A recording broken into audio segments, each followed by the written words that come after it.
കേരളത്തിലെ ക്ഷേത്രസങ്കേതങ്ങൾ കേവലം ആരാധനാലയങ്ങൾ മാത്രമല്ല, അവ ഓരോന്നും നൂറ്റാണ്ടുകളുടെ ചരിത്രവും ഗഹനമായ ഐതിഹ്യങ്ങളും പേറുന്ന സാംസ്കാരിക കേന്ദ്രങ്ങൾ കൂടിയാണ്. മലബാറിന്റെ ആത്മീയ ഭൂപടത്തിൽ, വിശിഷ്യ കണ്ണൂർ ജില്ലയുടെ വടക്കൻ മേഖലകളിൽ മുവിശ്വാസികൾക്കും ചരിത്രാന്വേഷികൾക്കും ഒരുപോലെ അത്ഭുതമായി നിലകൊള്ളുന്ന ഒരു ക്ഷേത്രമാണ് മീങ്കുളം ശ്രീകൃഷ്ണ ക്ഷേത്രം.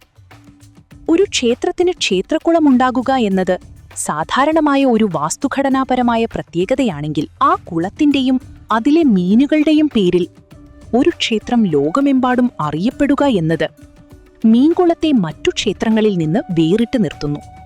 പ്രകൃതിയും ഭക്തിയും ഐതിഹ്യവും ഇത്രമേൽ ലയിച്ചു ചേർന്ന മറ്റൊരു ദേശം കേരളത്തിൽ അപൂർവമായിരിക്കും. കണ്ണൂർ ജില്ലയിലെ തളിപ്പറമ്പിനും പയ്യന്നൂരിനുമിടയിൽ ദേശീയപാതയിൽ പിലാത്തറയിൽ നിന്നും 15 കിലോമീറ്റർ കിഴക്കോട്ട് സഞ്ചരിച്ചാൽ എത്തുന്ന ഓലയമ്പാടി എന്ന ഗ്രാമത്തിലാണ് ഈ പുണ്യഭൂമി സ്ഥിതി ചെയ്യുന്നത്. കിലോമീറ്ററുകളോളം പരന്നുകിടക്കുന്ന ഒരു വലിയ പാറപ്പുറത്ത് പടുത്തുയർത്തിയ ഈ ക്ഷേത്രത്തിന് പിന്നിലെ ഐതിഹ്യം ഒരു ചലച്ചിത്രത്തിലെന്ന പോലെ നമ്മെ വിസ്മയിപ്പിക്കും. മീൻകുളം എന്ന പേര് കേൾക്കുമ്പോൾ തന്നെ നമ്മുടെ ഉള്ളിൽ വരുന്നത് മീനുകൾ നിറഞ്ഞ ഒരു കുളമാണ്. എന്നാൽ ഈ പേരിനു പിന്നിൽ ഭഗവാൻ ശ്രീകൃഷ്ണനും അദ്ദേഹത്തിന്റെ പരമഭക്തനായ ശ്രീ വിൽവമംഗലം സ്വാമിയാരും തമ്മിലുള്ള അഭേദ്യമായ ആത്മബന്ധത്തിന്റെ സുന്ദരമായൊരു ഐതിഹ്യമുണ്ട്. അമ്പാടിയിലെ ഉണ്ണിക്കണ്ണൻ തന്റെ കൈയിലെ ഓല ഊതി നടന്നു എന്ന് വിശ്വസിക്കപ്പെടുന്ന ഇടമായതിനാലാണ് ഈ ദേശത്തിന് ഓലയമ്പാടി എന്ന പേരു ലഭിച്ചത് എന്ന് പ്രാദേശിക ചരിത്രകാരന്മാർ പറയുന്നു. പ്രശാന്തസുന്ദരമായ ഈ പാറപ്പുറം നൂറ്റാണ്ടുകൾക്ക് മുമ്പ് വന്യമായൊരു തപോഭൂമിയായിരുന്നു. വടക്കൻ കേരളത്തിലെ ആത്മീയ കേന്ദ്രങ്ങളിൽ ഉത്തര ഗുരുവായൂർ എന്ന ഖ്യാതിയോടെ ഇന്നറിയപ്പെടുന്ന മീൻകുളം ഭക്തർക്ക് കേവലമൊരു ക്ഷേത്രദർശനമല്ല, മറിച്ച് അമ്പാടിയിലേക്കുള്ള ഒരു മടക്കയാത്രയാണ് നൽകുന്നത്. ഈ ക്ഷേത്രത്തിന്റെ ഉൽപ്പത്തിയെക്കുറിച്ചും അതിലെ വിസ്മയങ്ങളെക്കുറിച്ചും ആഴത്തിൽ പരിശോധിക്കുമ്പോൾ മാത്രമേ എന്തുകൊണ്ടാണ് മീൻകുളം ഇത്രയേറെ പ്രാധാന്യമർഹിക്കുന്നത് എന്ന് നമുക്ക് ബോധ്യപ്പെടുകയുള്ളൂ. വെറുമൊരു ഐതിഹ്യമായി പറഞ്ഞുപോവുകയല്ല, മറിച്ച് അതിന്റെ അവശേഷിപ്പുകൾ ഇന്നും നേർസാക്ഷ്യമാകുന്ന ക്ഷേത്രസംഗീതമാണ് മീൻകുളം എന്നുള്ളതും ശ്രദ്ധേയമാണ്. മീൻകുളം ക്ഷേത്രത്തിന്റെ ഐതിഹ്യം തുടങ്ങുന്നത് സഞ്ചാരപ്രിയനും മഹാസിദ്ധനുമായ ശ്രീ വിൽവമംഗലം സ്വാമിയാരിൽ നിന്നാണ്. ഒരിക്കൽ കാവേരി ദർശനം കഴിഞ്ഞ് മടങ്ങിവരികയായിരുന്ന സ്വാമിയാർ ഉദയഗിരി എന്നന്നു വിളിക്കപ്പെട്ടിരുന്ന ഇന്നത്തെ മീൻകുളം പ്രദേശത്തെത്തി. ഇന്ന് ശിവക്ഷേത്രം സ്ഥിതി ചെയ്യുന്ന ഭാഗത്തെത്തിയപ്പോൾ സമയം സന്ധ്യയോടടുത്തു. നിത്യപൂജയ്ക്കും സന്ധ്യാവന്ദനത്തിനുമായി ജലത്തിനായി ചുറ്റും തെരഞ്ഞ സ്വാമിയാരെ വരവേറ്റത് കണ്ണെത്താ ദൂരത്തോളം പരന്നുകിടക്കുന്ന വരണ്ട പാറപ്പുറമായിരുന്നു. ജലാംശം പോലുമില്ലാത്ത ആ കരിമ്പാറകൾക്കിടയിൽ തന്റെ പൂജ മുടങ്ങുമോ എന്ന വ്യാകുലതയിൽ സ്വാമിയാർ വിങ്ങിപ്പൊട്ടി. തന്റെ വിളിപ്പുറത്തെത്തുന്ന ഉണ്ണിക്കണ്ണനെ അദ്ദേഹം മനസ്സുരുകി വിളിച്ചു. ഭക്തന്റെ സങ്കടം സഹിക്കാനാവാതെ കണ്ണൻ ഒരു കുസൃതിക്കുരുന്നായി സ്വാമിയാർക്കു മുന്നിൽ പ്രത്യക്ഷപ്പെട്ടു. ഭഗവാന്റെ സാന്നിധ്യം തിരിച്ചറിഞ്ഞ സ്വാമിയാരോട് കണ്ണുകൾ അടയ്ക്കാൻ നിർദ്ദേശിച്ച ഭഗവാൻ തന്റെ വിശ്വരൂപം കൈക്കൊണ്ട് വലതുകാൽ കൊണ്ട് ആ വലിയ പാറപ്പുറത്തൊന്ന് ചവിട്ടി. ഭഗവാന്റെ തൃപ്പാദം ആഴ്ന്നിറങ്ങിയ ആ ഭാഗത്ത് നിർമ്മലമായ ജലം ഉറവയെടുത്ത് നിറഞ്ഞു തുളുമ്പി. ഒരു വലിയ പാദമുദ്രയുടെ ആകൃതിയിൽ രൂപം കൊണ്ട ആ കുളത്തിലെ ജലം കണ്ട് സ്വാമിയാർ വിസ്മയിച്ചു. എങ്കിലും തന്റെ ഭക്തന്റെ ഉള്ളിലെ സംശയങ്ങളെ കൂടി തീർക്കാനായി ഭഗവാൻ മറ്റൊരത്ഭുതം കൂടി അവിടെ കാട്ടിക്കൊടുത്തു. സാധാരണയായി പാറപ്പുറത്തെ ജലത്തിന് പരിശുദ്ധി കുറവായിരിക്കും എന്ന ചിന്ത ആരുടെ ഉള്ളിലും വരാം. എന്നാൽ ഈ കുളത്തിലെ ജലം പരിശുദ്ധമാണെന്ന് തെളിയിക്കാനായി അസാധാരണ വലിപ്പമുള്ള മീനുകളെ കൂടി കണ്ണൻ ആ കുളത്തിൽ കാട്ടിക്കൊടുത്തു. മീനുകൾക്ക് ജീവിക്കാൻ കഴിയുന്ന ജലം പരിശുദ്ധമാണെന്ന തത്വം അങ്ങനെ ഐതിഹ്യത്തിന്റെ ഭാഗമായി മാറി. ഇന്നും ആ കുളത്തിലെ മീനുകൾ ഭക്തർക്കൊരത്ഭുത കാഴ്ചയാണ്. മീനും കുളവും ചേർന്ന ഈ സങ്കേതം പിന്നീട് മീൻകുളം എന്ന പേരിൽ പ്രസിദ്ധമായി. ഏകദേശം 15 അടി നീളത്തിന് ആനുപാതികമായ വീതിയിൽ 10 അടിയോളം താഴ്ചയിൽ പാറപ്പുറത്ത് ആഴ്ന്നിറങ്ങിയ രൂപത്തിൽ തെക്കുവടക്കായി കാണപ്പെടുന്ന വലതുപാദത്തിന്റെ ആ ഭീമാകാരമായ പാദമുദ്ര ഇന്നും വിസ്മയമായി ആ തീർത്ഥക്കുളത്തിന്റെ അടിത്തട്ടിൽ പതിഞ്ഞുകിടക്കുന്നുണ്ടെന്ന് ഇത് നേരിട്ട് ദർശിച്ച വിശ്വാസികളും ചരിത്രാന്വേഷികളും ഒരുപോലെ സാക്ഷ്യപ്പെടുത്തുന്നു. കൊടും വേനലിലും പ്രത്യേകിച്ച് പാറപ്രദേശമായിരുന്നിട്ട് പോലും ഈ കുളത്തിലെ ജലം എല്ലായ്പ്പോഴും 15 അടിയോളം ഉയർന്നു നിൽക്കുന്നതുകൊണ്ട് തന്നെ ഈ പാദമുദ്ര പൂർണ്ണമായി ദർശിക്കാൻ കഴിയില്ല എന്നത് കണ്ണന്റെ ഒരു കുസൃതിയായി ഭക്തർ കരുതുന്നു. ആഗ്രഹസാഫല്യത്താൽ സംതൃപ്തനായ സ്വാമിയാർ കുളത്തിൽ മുങ്ങിക്കുളിച്ച് സന്ധ്യാവന്ദനം നടത്തി സായുജ്യമടഞ്ഞുവെന്നും തന്റെ നൊമ്പരഘട്ടത്തിൽ പ്രതീക്ഷയുടെ പുഞ്ചിരിയുമായി മുന്നിൽ പ്രത്യക്ഷപ്പെട്ട ഉണ്ണിക്കണ്ണനോടുള്ള അഗാധമായ ഭക്തിയും ആത്മസമർപ്പണവുമായി ഈ പാറപ്പുറത്ത് തന്നെ താൻ കണ്ട രൂപത്തിൽ കണ്ണന്റെ വിഗ്രഹം പ്രതിഷ്ഠിച്ച് പൂജാതി കർമ്മങ്ങളോടെ കുറച്ചുകാലം ഇവിടെ ഏകാന്തവാസം നടത്തിയെന്നുമാണ് ഐതിഹ്യം. സഞ്ചാരപ്രിയനായ സ്വാമിയാർ പിന്നീട് പൂജാതി കർമ്മങ്ങളുടെ ചുമതല സമീപ പ്രദേശങ്ങളിൽ തപസ്സനുഷ്ഠിക്കുന്ന ഋഷികളെയും ഏകാന്ത തപസ്സികളായ അവർ ചില ബ്രാഹ്മണരെയും ഏൽപ്പിച്ചു. കാലക്രമത്തിൽ പുത്രാവകാശാധികാരപ്രകാരം ക്ഷേത്രഭരണാധികാരം പെരുവാമ്പ വീട് എന്നറിയപ്പെടുന്ന പുരാതന തറവാട്ടുകാർക്ക് ലഭിച്ചു. പിന്നീട് ക്ഷേത്രത്തിന് 4 കിലോമീറ്റർ ചുറ്റളവിലുള്ള പെരുവാമ്പ, ചട്ടിയോൾ, പെരിന്തട്ട, കുറ്റൂർ എന്നീ ദേശവാസികളെ ഏൽപ്പിക്കുകയും ക്ഷേത്ര ദൈനംദിന നടത്തിപ്പ് മേൽപ്പറഞ്ഞ പ്രാദേശിക സംഘങ്ങൾക്ക് 3 മാസം വീതവും ക്ഷേത്രഭരണം ഓരോ പ്രാദേശിക സംഘത്തിൽ നിന്നും 3 പേർ വീതം തെരഞ്ഞെടുക്കുന്ന 12 അംഗ കേന്ദ്ര കമ്മിറ്റിയും കാലങ്ങളായി നടത്തിവരുന്നു. മീങ്കുളം ക്ഷേത്രം വാസ്തുപരമായ ചില വിസ്മയങ്ങൾ കൊണ്ട് ചരിത്രകാരന്മാരെയും വാസ്തുവിദഗ്ധരെയും ഒരുപോലെ കുഴയ്ക്കുന്നതാണ്. സാധാരണയായി ഒരു ക്ഷേത്രത്തിന്റെ ഈശാന കോണിലോ അല്ലെങ്കിൽ വടക്ക്, കിഴക്ക് ഭാഗങ്ങളിലോ ആണ് കുളങ്ങൾ നിർമ്മിക്കപ്പെടാറുള്ളത്. എന്നാൽ മീങ്കുളത്ത് കുളം സ്ഥിതി ചെയ്യുന്നത് ക്ഷേത്രത്തിന്റെ തെക്ക് ഭാഗത്താണ്. ഇത് വാസ്തുവിദ്യയിലെ പൊതുവായ നിയമങ്ങൾക്ക് വിരുദ്ധമാണെങ്കിലും അതിനൊരു കാരണമുണ്ട്. ഇവിടെ ക്ഷേത്രം വരുന്നതിനു മുമ്പേ കുളം നിലവിലുണ്ടായിരുന്നു എന്നതാണത്. കണ്ണന്റെ പാദമുദ്രയാൽ തീർത്ത കുളം നിലനിൽക്കെ പിന്നീട് വന്ന ക്ഷേത്ര നിർമ്മാതാക്കൾ ആ പാറപ്പുറത്ത് വിൽവമംഗലം നടത്തിയ പ്രതിഷ്ഠ കേന്ദ്രീകരിച്ച് ക്ഷേത്രം രൂപപ്പെടുത്തുകയായിരുന്നു. അതോടൊപ്പം വാസ്തുപരമായി ക്ഷേത്ര നിർമ്മാണത്തിൽ കുളത്തിന്റെ സ്ഥാനനിർണയം എന്ന കൃത്യതയ്ക്കു വേണ്ടി തെക്കുഭാഗത്തുള്ള ഈ തീർത്ഥക്കുളത്തിലെ ജലം ഭൂമിക്കടിയിലൂടെ ഒഴുക്കി ക്ഷേത്രമതിൽക്കെട്ടിനുള്ളിൽ കിഴക്കുഭാഗത്ത് കൊടിമരത്തിനടുത്തുള്ള ഒരു ചെറിയ കുളമായി നിർമ്മിക്കപ്പെട്ടു. ഇത് കേരളത്തിലെ മറ്റൊരു ക്ഷേത്രത്തിലും കാണാത്ത ഒന്നാണ്. ക്ഷേത്രത്തിന്റെ ആദ്യ രൂപം 17-ാം നൂറ്റാണ്ടിലാണെന്ന് ചരിത്രകാരന്മാർ രേഖപ്പെടുത്തുമ്പോൾ കുറൂരമ്മയുടെ സമകാലികനായ വിൽവമംഗലത്തിന്റെ കാലഘട്ടവും അതേ നൂറ്റാണ്ടിലായിരുന്നു എന്നത് മീങ്കുളത്തിന്റെ ചരിത്രത്തെയും ഐതിഹ്യത്തെയും തമ്മിൽ സമന്വയിപ്പിക്കുന്നു. ഈ പാറപ്പുറത്തെ ജലലഭ്യതയെക്കുറിച്ച് പഠിച്ചാൽ ആർക്കും അത്ഭുതം തോന്നും. കുളം സ്ഥിതി ചെയ്യുന്നത് പാറയുടെ ഏറ്റവും ഉയർന്ന ഭാഗത്താണ്. തീർത്ഥക്കുളത്തിലെ ജലനിരപ്പിന് സമാന്തരമായി ജലലഭ്യതയുണ്ടാകുമെന്ന പ്രതീക്ഷയിൽ തീർത്ഥക്കുളത്തിൽ നിന്ന് ഏതാണ്ട് 10 മീറ്റർ അകലെ ക്ഷേത്രാവശ്യത്തിനായി പിന്നീട് കുഴിച്ചൊരു കിണറുണ്ട്. കൗതുകകരമായ കാര്യമെന്തെന്നാൽ തീർത്ഥക്കുളത്തിലെ ജലനിരപ്പിൽ നിന്നും ഏകദേശം 50 അടിയോളം താഴെയാണ് ഈ കിണറിലെ ജലനിരപ്പെന്നതാണ്. ഒരേ പാറപ്പരപ്പിൽ ഇത്രയടുത്തായി സ്ഥിതി ചെയ്യുന്ന 2 ജലസ്രോതസ്സുകൾ തമ്മിലുള്ള ഈ വലിയ അളവു വ്യത്യാസം ഇന്നും ആർക്കും വിശദീകരിക്കാനായിട്ടില്ല. ഇത് ഭഗവാന്റെ ചൈതന്യമാണെന്നും ഈ തീർത്ഥക്കുളത്തിന് ഭൂമിക്കടിയിലെ അജ്ഞാത ഉറവകളുമായി ബന്ധമുണ്ടെന്നും വിശ്വസിക്കപ്പെടുന്നു.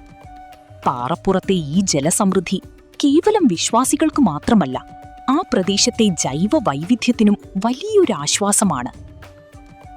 മീങ്കുളത്തപ്പന്റെ പ്രതിഷ്ഠയും സവിശേഷമാണ്. ഏകദേശം 3 അടി ഉയരമുള്ള കൃഷ്ണശിലയിൽ തീർത്ത വിഗ്രഹമാണിവിടെയുള്ളത്. കിഴക്കോട്ട് ദർശനമായി നിൽക്കുന്ന ഈ വിഗ്രഹം ഭഗവാന്റെ ഉണ്ണിക്കണ്ണൻ രൂപത്തിലാണ്.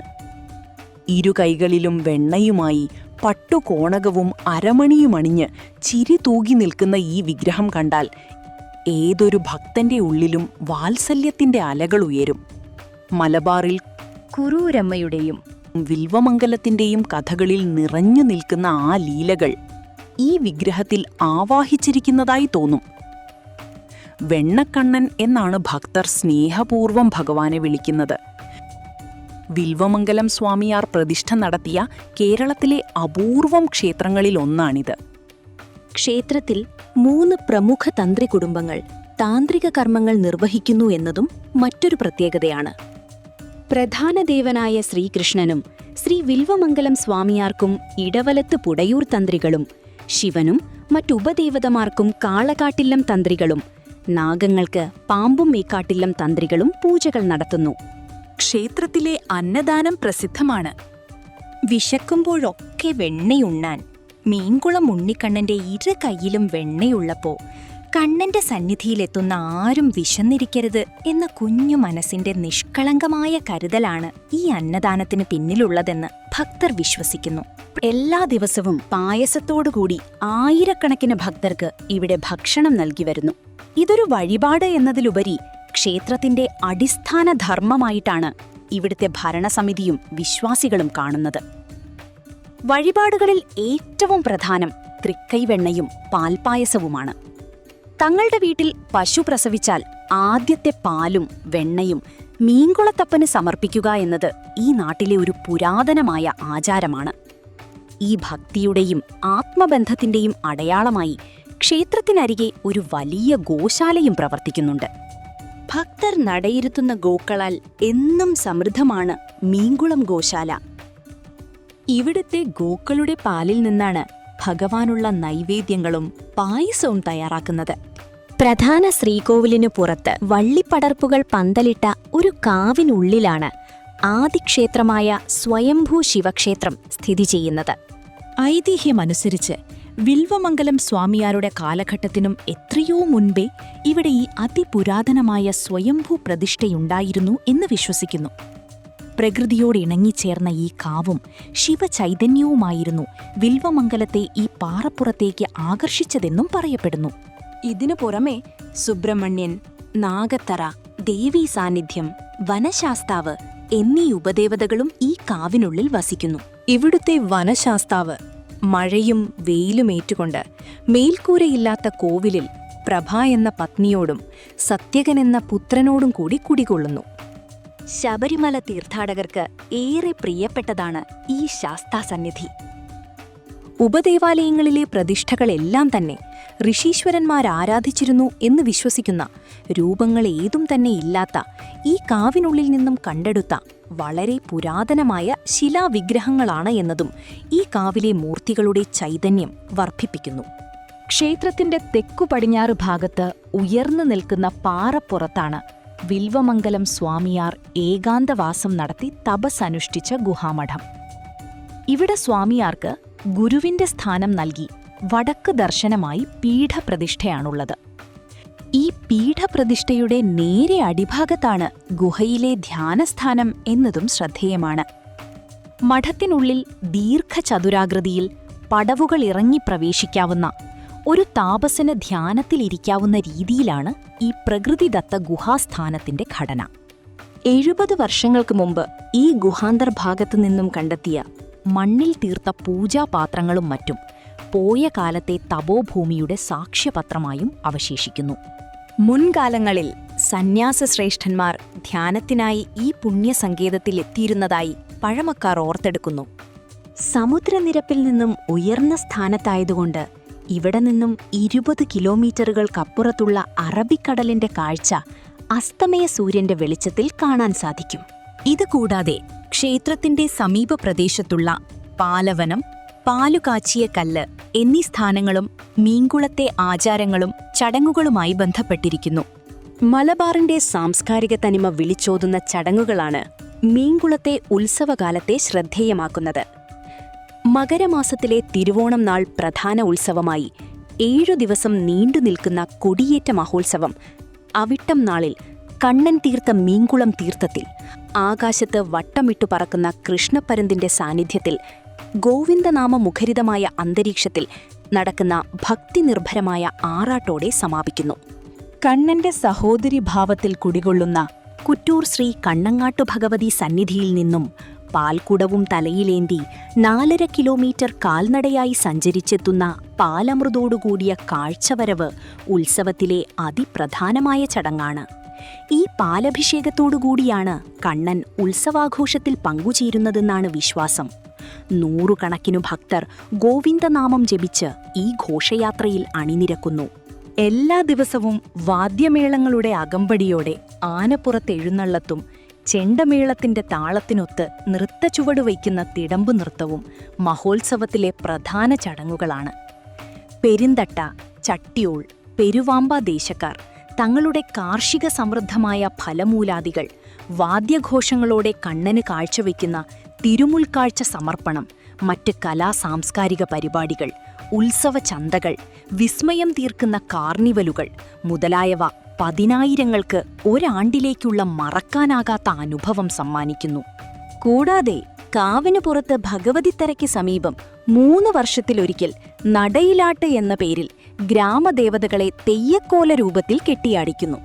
മാത്രമല്ല, ശ്രീകൃഷ്ണ ജയന്തി, തിരുവോണം, വിഷു, വിജയദശമി, കുചേലദിനം, ശിവരാത്രി, പ്രതിഷ്ഠാദിനം, ആയില്യം, നിറ, പുത്തരി എന്നിവയും ഇവിടെ വലിയ ആഘോഷമായി കൊണ്ടാടുന്നു. കണ്ണന്റെ സന്നിധി വർഷം തോറും നിരവധി വിവാഹങ്ങൾക്കും സാക്ഷിയാകുന്നു. പുലർച്ചെ 3:30 കണ്ണനെ പള്ളിയുണർത്തി 4:30 മുതൽ ഉച്ചയ്ക്ക് 12:30 വരെയും വൈകിട്ട് 5 മുതൽ രാത്രി 7:30 വരെയുമാണ് ക്ഷേത്രദർശന സമയം. വിൽവമംഗലം സ്വാമിയാരുടെ ആഗ്രഹങ്ങൾ സഫലമാക്കിയ ഉണ്ണിക്കണ്ണനാണ് ഇവിടുത്തെ പ്രതിഷ്ഠയെന്നാണ് വിശ്വാസം.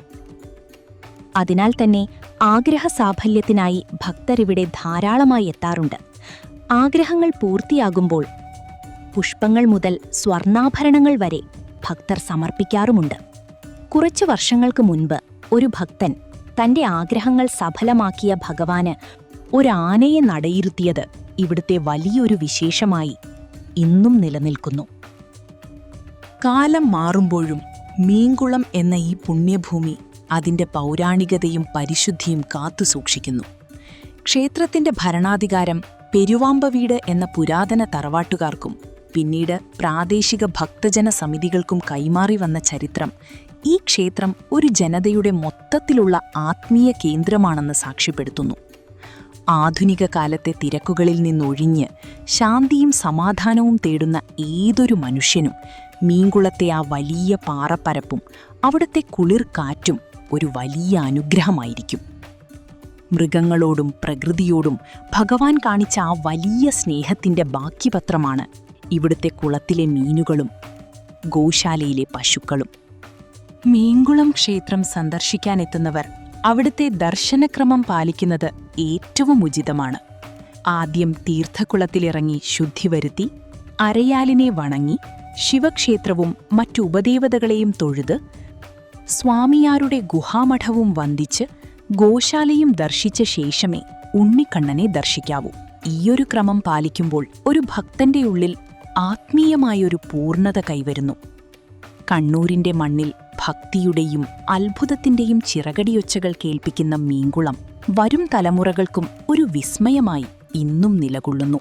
വിശ്വാസികൾക്കിതൊരു പുണ്യസങ്കേതമാണെങ്കിൽ സഞ്ചാരികൾക്കിതൊരു പ്രകൃതി രമണീയമായ കാഴ്ചയാണ്. എന്നാൽ ഇവയ്ക്കെല്ലാം ഉപരിയായി ഭഗവാനും ഭക്തനും തമ്മിലുള്ള അദൃശ്യമായ ആ ആത്മബന്ധത്തിന്റെ നേർസാക്ഷ്യമാണ് മീങ്കുളം ശ്രീകൃഷ്ണ ക്ഷേത്രം. ആ പാറപ്പുറത്തു വന്നിരുന്ന് അസ്തമയ സൂര്യനെ നോക്കുമ്പോൾ എവിടെയോ ആ ഓടക്കുഴലിന്റെ നാദം കേൾക്കുന്നതായി നമുക്കനുഭവപ്പെടും. മീങ്കുളത്തപ്പന്റെ പുഞ്ചിരി തൂകുന്ന ആ മുഖം ദർശിക്കുമ്പോൾ ഏതൊരു സങ്കടവും അലിഞ്ഞു പോകുന്നു എന്നത് തലമുറകളുടെ അനുഭവമാണ്.